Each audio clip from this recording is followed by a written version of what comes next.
ಮದುವೆಯ ಮುಹೂರ್ತದ ಹೊತ್ತು ಮೀರ್ತಿತ್ತು. ಮದುವೆಗೆ ಬಂದವರೆಲ್ಲ ಅಕ್ಷತೆ ಹಾಕುವುದಕ್ಕೆ ಕಾಯ್ತಿದ್ರು. ಗಟ್ಟಿ ಮೇಳದ ಸದ್ದು ಶುರುವಾಗಿತ್ತು. ಆದ್ರೆ ಮಂಟಪದಲ್ಲಿದ್ದ ಮದುಮಗಳು ಮಾತ್ರ ಕಣ್ಣೀರು ಹಾಕುವುದಕ್ಕೆ ಶುರು ಮಾಡಿದ್ಲು. ಹುಡುಗ ಏನಾಯ್ತು ಅಂದ್ರೂ ಉತ್ತರವಿಲ್ಲ. ಸುಮ್ನಿರಮ್ಮ ಅಂತ ಹೆತ್ತವರು ಎಷ್ಟೇ ಸಮಾಧಾನ ಮಾಡಿದ್ರೂ ಕೇಳ್ತಿಲ್ಲ. ಇನ್ನೇನು 3 ಗಂಟು ಬೀಳ್ಬೇಕು ಅನ್ನೋ ಹೊತ್ತಲ್ಲಿ ಪ್ರೇಮದ ಅಲೆ ಎದ್ದಿದೆ. ನನಗೆ ಲವರ್ ಇದ್ದಾನೆ, ಈ ಮದುವೆ ಬೇಡ ಅಂತ ಹುಡುಗಿ ಗಲಾಟೆ ಶುರು ಮಾಡಿದ್ದಾಳೆ.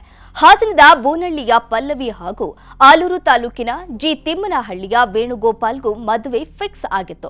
ಗುರು ಹಿರಿಯರೇ ಮುಂದೆ ನಿಂತು ಮದುವೆ ನಿಶ್ಚಯಿಸಿದ್ರು. ಖುಷಿಯಾಗಿಯೇ ಪ್ರೀ ವೆಡ್ಡಿಂಗ್ ಫೋಟೋ ಶೂಟ್ ಕೂಡ ಮಾಡಿಸಿದ್ರು. ಇವತ್ತು ಅದೇನಾಯ್ತೋ ಗೊತ್ತಿಲ್ಲ.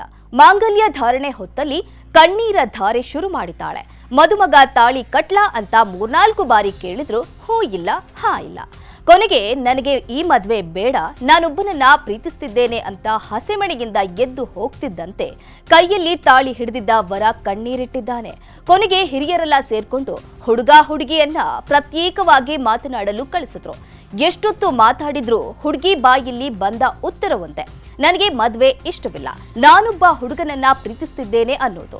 ಕೊನೆಗೆ ಕಲ್ಯಾಣ ಮಂಟಪಕ್ಕೆ ಬಂದ ಪೊಲೀಸರು ಪಲ್ಲವಿಯನ್ನ ಸ್ಟೇಷನ್ಗೆ ಕರೆದೊಯ್ದು ವಿಚಾರಿಸಿದ್ದಾರೆ.